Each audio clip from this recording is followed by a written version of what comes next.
Hi, hello, welcome back to our channel MK Knowledge Presentations.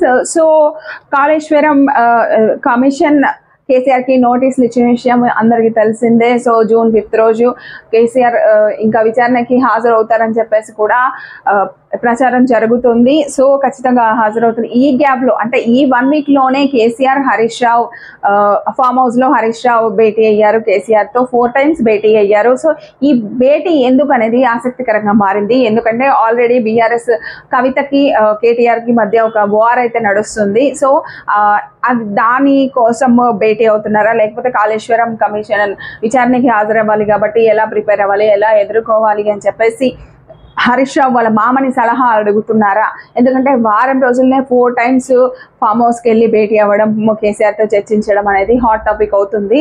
So మరొక ప్రచారం అయితే ఊపందుకుంది. So Harish రావుకి పగ్గాలు అని చెప్పేసి, మరి ఈ అన్న చెల్లెళ్ళు ఎవరికి ఒకరికి ఇచ్చినా కూడా ఒకరు గొడవ పడతారు అని చెప్పేసి, మరి హరీష్ రావుకి పగ్గాలు కట్టబెట్టే అవకాశం ఉంది అని చెప్పేసి మరో ఒక వర్గం అయితే ఇంకా తమ వాదన అయితే వినిపిస్తుంది. సో మాకు ఇలా ఇన్ఫర్మేషన్ ఉంది అని చెప్పేసి, సో అది సాధ్యమేనా కాదా? ఎందుకంటే కేసీఆర్ ఉన్నంత వరకు నేను ఇదే పార్టీలో ఉంటాను, ఏ పార్టీలోకి వెళ్ళను అని చెప్పేసి ప్రచారం జరుగుతుంది. మరోవైపు హాస్పిటల్ ఓపెనింగ్కి రఘునందన్తో పాటు హరీష్ రావు వెళ్ళాడు. అప్పటి నుంచి బీజేపీ బీఆర్ఎస్ ఒకటి అని చెప్పేసి దాన్ని పట్టుకొని కవిత ఇలా ఆరోపిస్తుంది.